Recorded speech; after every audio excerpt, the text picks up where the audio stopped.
Hello friends, ये हमारा MPGK का सीरीज़ चल रहा है। इसमें हम काफ़ी सारी चीज़ें कंप्लीट कर चुके हैं। अब हम यहाँ पर जो है अपने इस पार्ट में देखेंगे कि मध्य प्रदेश की भू भौतिक विभाजन मतलब जो MP है, अगर आप लोगों को पता हो तो ये जोग्राफिकली 7 पार्ट्स में डिवाइडेड है। उन 7 पार्ट्स को हम इस वीडियो में देखेंगे।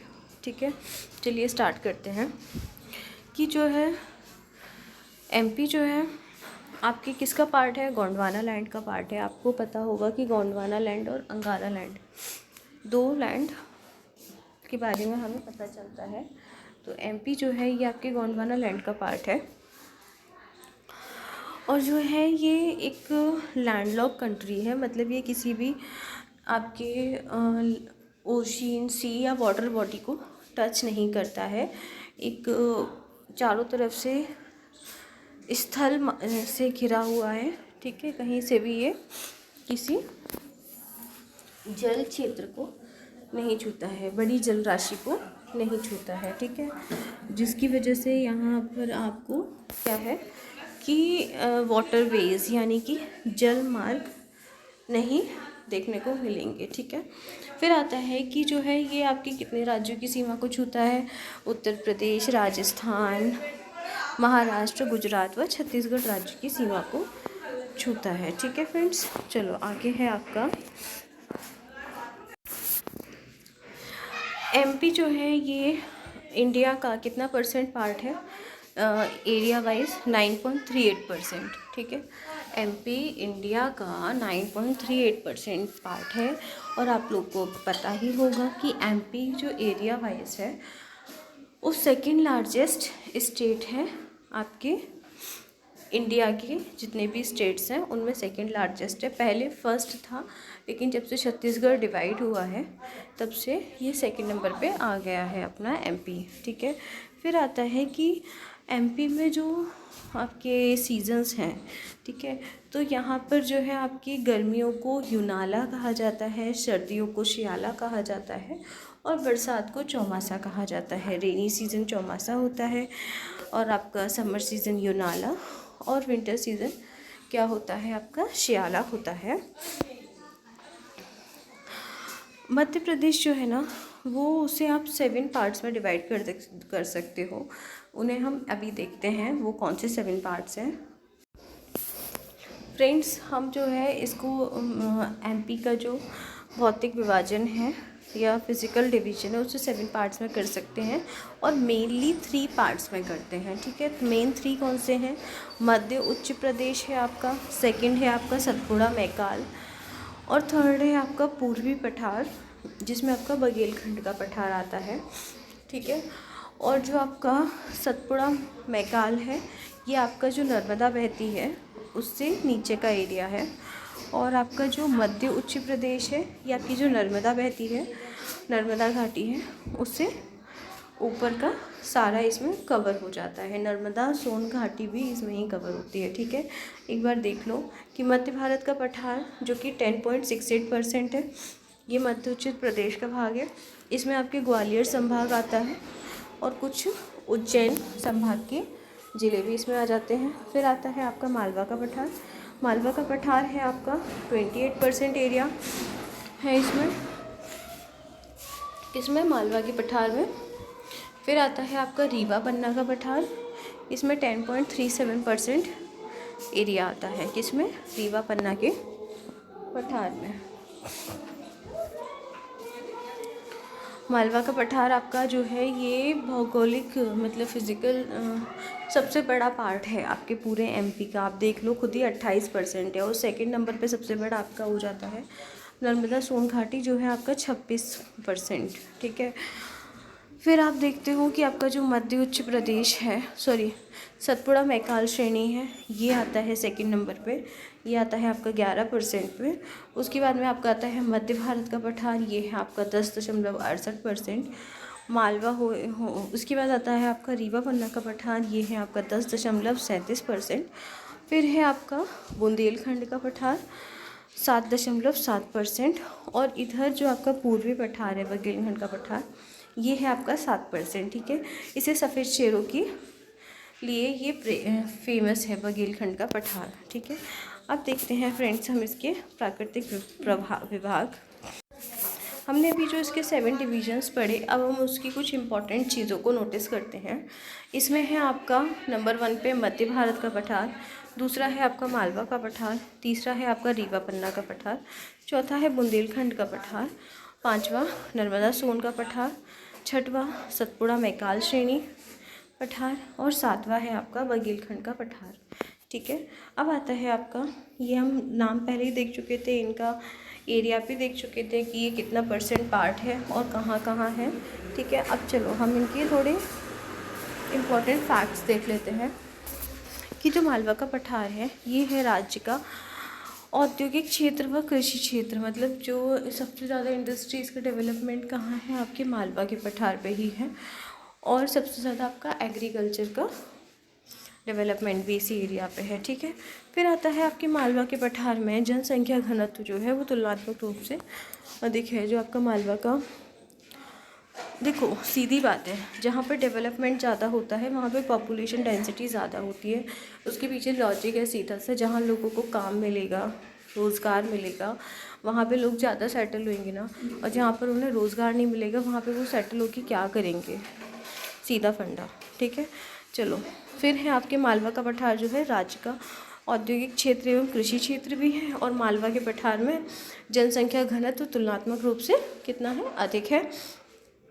फायान ने मालवा की जलवायु को विश्व की श्रेष्ठ जलवायु कहा था, और मालवा का पठार काली मिट्टी निर्मित पठार है। मालवा का पठार एक्चुअली जो है फ्रेंड्स आपके जो दक्कन ट्रैप चट्टानें हैं उसी का पार्ट है। ठीक है, तो इस वजह से ये मालवा से बना हुआ है, तो यहाँ पर आपको काली मिट्टी मिलती है। और जो फायान था, कब आया था फायान? फायान आपका आया था चंद्रगुप्त मौर्य के समय। उसने ये कहा था कि मालवा की जो जलवायु है वो वर्ल्ड की सबसे बेस्ट क्लाइमेट है, मालवा का क्लाइमेट। और मालवा के पठार में जो जनसंख्या पॉपुलेशन डेंसिटी है वो ज़्यादा है, मैं आपको बता ही चुकी हूँ क्यों, क्योंकि यहाँ पर आपकी जो है आपको इसके सोर्सेज ज़्यादा हैं, इनकम के सोर्सेज ज़्यादा हैं, तो लोग ज़्यादा से ज़्यादा सेटल होते हैं यहाँ आकर के। फिर आता है कि आपको गेहूं की डलिया इसलिए कहा जाता है मालवा को, क्योंकि जो जबलपुर है ये बहुत ज़्यादा आपके गेहूं के और भी मतलब एरिया है, तो यहाँ पे गेहूं का प्रोडक्शन बहुत ज़्यादा होता है, इस वजह से इसे गेहूं की डलिया कहा जाता है। गेहूं की प्रोडक्शन के लिए यहाँ का क्लाइमेट बहुत ज़्यादा सूटेबल है। ठीक है, सबसे हाईएस्ट पीक है सिगार चोटी 881 मीटर, और जाना पाव 854 मीटर सेकंड नंबर पे है। जाना पाव से जो है आपकी महू की जाना पाव से ही आपकी चंबल नदी निकलती है। ठीक है, और सिगार चोटी जो है ये 881 मीटर सबसे ऊंची चोटी है फ्रेंड्स। जो नर्मदा नदी है आपकी, ये आपके एमपी का सदर्न बाउंड्री बनाती है। किससे बनाती है नर्मदा नदी? आपके एमपी की सदर्न बाउंड्री महाराष्ट्र से बनाती है। सॉरी, क्या बोल रही हूँ मैं, नहीं सॉरी फ्रेंड्स, जो आपकी नर्मदा नदी है ये आपकी मालवा के पठार की सदर्न बाउंड्री बनाती है, और जो आपकी ताप्ती नदी है ये एमपी की सदर्न बाउंड्री बनाती है। सॉरी, मेरा स्लिप ऑफ टंग हो गया था। फिर आता है आपका कर्क रेखा जो है, ये मालवा के पठार को बीचों बीच से काटती है, और लगभग आप ऐसा समझ लीजिए कि जो आपकी कर्क रेखा है ये सिर्फ मालवा के पठार को नहीं, इंडिया को भी लगभग बीचों बीच से काटती है। और इसके साथ ही जो आपका इंडिया को भी दो पार्ट्स में ऑलमोस्ट इक्वली 2 पार्ट्स में डिवाइड करती है। इसके साथ ही जो आपकी क्या है एमपी को भी आपके कर्क रेखा लगभग ऑलमोस्ट 2 पार्ट्स में इक्वली डिवाइड करती है। ठीक है, और मालवा के पठार को भी इक्वली ऑलमोस्ट 2 पार्ट्स में डिवाइड करती है। ठीक है, फिर आता है आपका कि जो सरसों का पठार भी कहते हैं, किसे कहते हैं? मध्य भारत के पठार को। क्यों? क्योंकि है ना यहाँ पर सरसों बहुत ज़्यादा उगाया जाता है, और सरसों बहुत ज़्यादा होता है आपके मध्य भारत के पठार में, इसलिए इसे क्या भी कहते हैं कि सरसों की पठार भी कहा जाता है। और साथ ही इसे सरसों की हांडी मीन्स एक हांडी बर्तन टाइप का होता है मिट्टी का, ठीक है, वही कहा जाता है। फ्रेंड्स, हम देख रहे थे सरसों का, तो आप इससे ये समझ लीजिए कि एमपी में सबसे ज़्यादा सरसों कहाँ होती होगी, तो वो आपकी मध्य भारत के पठार में होती है। ठीक है, फिर आता है आपका सतपुड़ा मैकाल श्रेणी में प्रसिद्ध हिल स्टेशन है आपका कौन सा, वो है पचमढ़ी। कहाँ पर, सतपुड़ा मैकाल श्रेणी में। अभी आपका सतपुड़ा मैकाल श्रेणी कहाँ है फ्रेंड्स, ये है आपका नर्मदा सोन घाटी के नीचे वाला एरिया, और जो आपका पचमढ़ी है ये आपके होशंगाबाद में पड़ता है। ठीक है, अब जो है आपका कि सतपुड़ा एवं मध्य प्रदेश की सबसे ऊंची चोटी कौन सी है, वो है आपकी धूपगढ़। कितना है इसकी हाइट, 1350 मीटर है।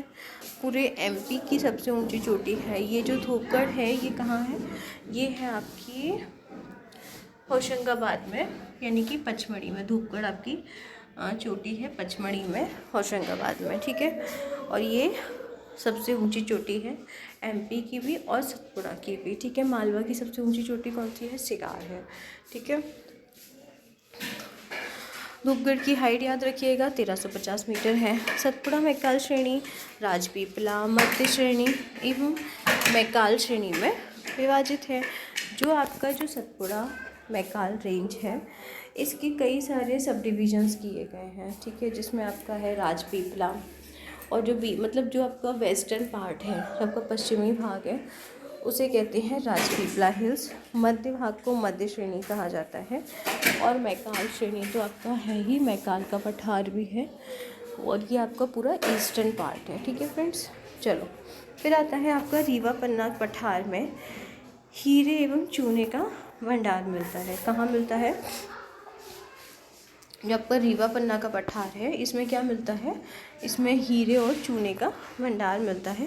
फिर आता है कि बुंदेलखंड की सर्वोच्च हाईएस्ट पीक कौन सी है, वो है आपकी सिद्ध बाबा। आपका बुंदेलखंड एरिया है, उसका हाईएस्ट पॉइंट है आपका सिद्ध बाबा। इसकी हाइट कितनी है, 1172 मीटर है। और ये जो आपकी सिद्ध बाबा है, ये आपकी कहाँ पर है, ये आपकी दतिया में सिचुएटेड है। ठीक है, फिर आता है कि क्षेत्रफल की दृष्टि से मालवा का पठार जो है, ये सबसे बड़ा पठार है। कौन सा पठार, मालवा का पठार, ये सबसे बड़ा पठार है क्षेत्रफल की दृष्टि से।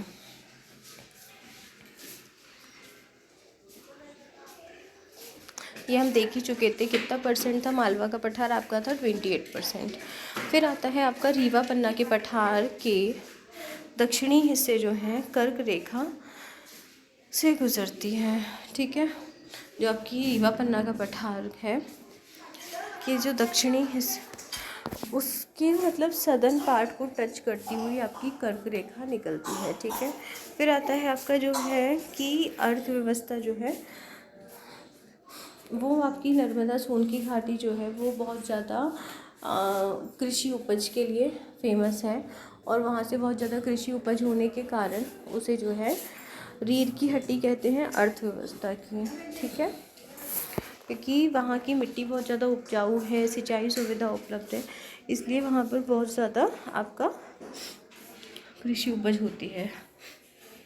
फिर आता है आपका विंध्याचल श्रेणी गंगा और नर्मदा की जल द्विविभाजक है। ठीक है, कौन सी श्रेणी, विंध्याचल। विंध्याचल श्रेणी कौन सी है आपकी, विंध्याचल श्रेणी जो है आपकी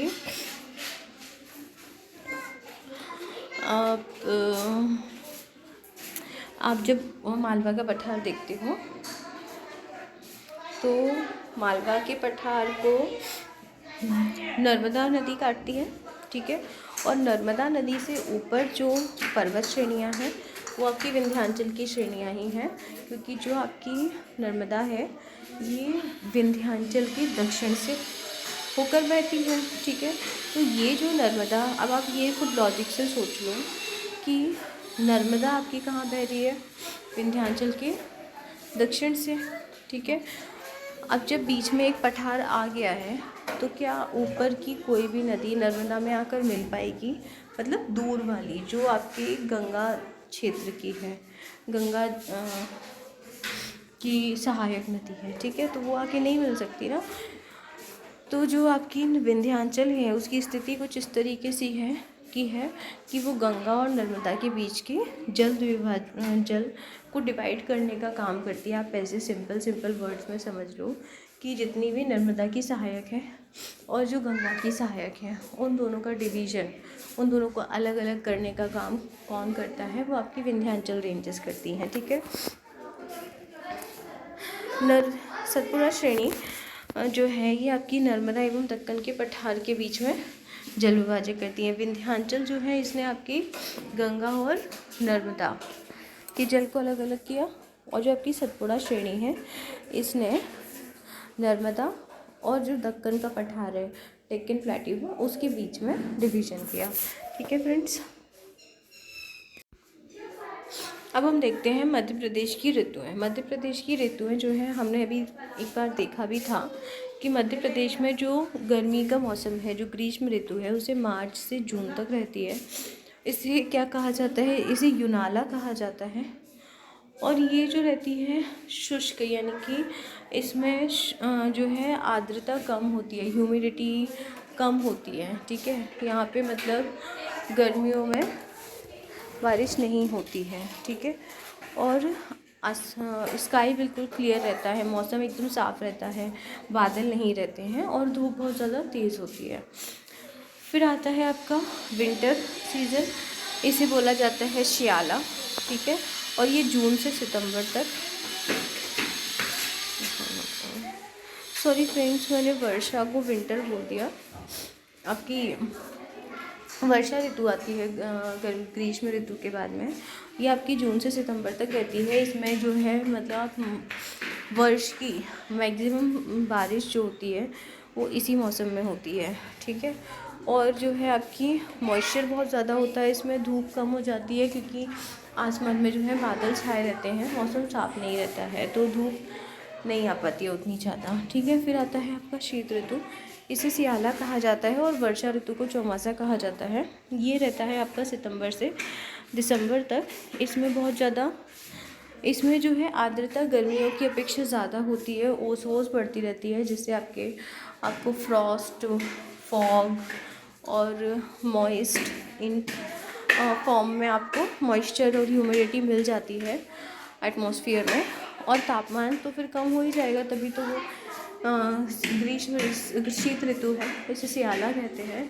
और यहाँ पे जो टेम्परेचर रहता है वो आपको करीबन 2 डिग्रीज़ तक भी पहुँच जाता है, 8-9 डिग्रीज़ तो बहुत नॉर्मल रहते ही है, ठीक है। चलो, फिर आता है आपका बसंत ऋतु। बसंत ऋतु जो है ये आपकी आती है दिसंबर से मार्च तक। इसमें ह्यूमिडिटी जो है आपकी नॉर्मल रहती है, ठीक है। और जो आपकी ये जो शीत ऋतु है ये आपकी दिसंबर से थोड़ा जनवरी फरवरी तक रहती है, ठीक है। बसंत ऋतु रहता है कि मतलब इसमें आपके, इसे स्प्रिंग सीज़न बोला जाता है, इसमें न्यू फ्लावर्स आते हैं, ठीक है, ये सारी चीज़ें। चलो फ्रेंड्स, बाकी हम जो है अगर नेक्स्ट वीडियो में देखते हैं, क्योंकि ऑलरेडी हमारा वीडियो 18 मिनट्स का हो चुका है। चलिए, और प्लीज़ मेरे मोटिवेशन के लिए लाइक, शेयर और सब्सक्राइब कर दीजिएगा। Thank you.